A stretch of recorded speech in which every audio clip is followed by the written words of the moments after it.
Syederalun ratusan simpatisan dan masyarakat menghadiri pelantikan 31 geci definitif dalam Kabupaten Aceh Selatan yang berlangsung di halaman Aula Bapeda Tapak Tuan pada Senin 29 Mei 2023. Para simpatisan, masyarakat dan keluarga hadir untuk melihat prosesi pelantikan geci serta memberikan ucapan selamat hingga berfoto bersama.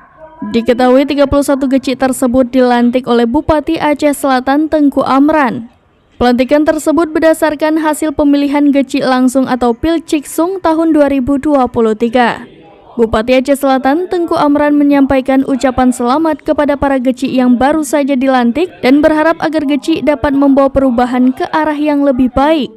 Geci juga diharapkan dapat memberikan sumbangan pemikiran yang aktual dalam menjalankan roda pemerintahan dan pembangunan kampung serta manfaatnya dapat dirasakan oleh seluruh komponen masyarakat. Menurut Bupati, masyarakat menitipkan harapan agar geci dapat menjadi pemimpin yang amanah dan bertanggung jawab dalam menjalankan roda pemerintahan kampung serta menjadi panutan masyarakat yang dipimpin. Saya bersumpah. Berjanji. Dari Aceh Selatan, Ilham Misha Putra, serambinews.com.